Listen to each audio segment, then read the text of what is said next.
Gabon, gaur ere korrika eta presaka hitz egiten dizuet, baina dagoeneko badakizu ezelakoa da nire bizitza. Alde batetik bestera, arnasa hartzeko denborarik gabe. Baina, bueno, ja etxean dago. Beraz, nire espazioa, niretzako denbora, lasaitasuna. Ba ez, lehenago ere kontatu dizuet, gurasoen etxera itzuli behar izan dudala. Herriko plazan nuen etxe bizitza orraindu ezinean ibili nintzelako, eta orain gurasoenean badakigu zer daukagun, ezta? Kanpotik erekin bat besterik ez delakoan gaude, baina eremu soziala ere bada etxea. Familia ideala eta zoriontzua.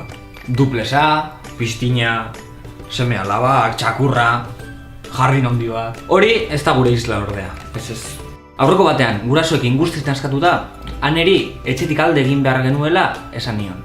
Baina, karo, eroskiko soldatarekin eta masterra ordaintzearekin ezin etxetik joan. Datuak begiratzen hasi eta egun etxetik alde egiteko adina 30 urte da Euskal Herrian. 30!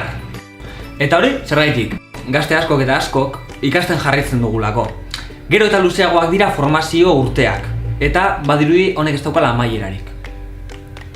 Begira itziar, soldata eskaz baten truke, alde batetik bestera ditzosuzko ordezkapenak egiten, horrela ezin etxe finko bat eskuratu.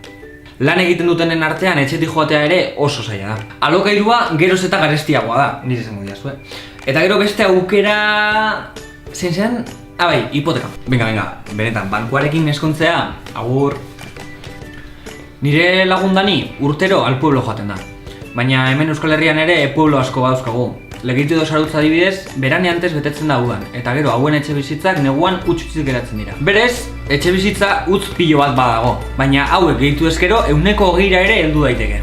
Eskubidea zen etxe bizitza estatuaren merkantzia bilakatu da. Beste produktu bat gehiago, eta berriz ere gazteak gara kaltetuenak. Gurasoen zehazkan nahi gaituzte, baina salto egiteko unea heldu da. Kamera itzali eta banoa kalera, lagun batek furgoneta dauka eta egun batzuk Euskal Herrian zehar emango ditugu.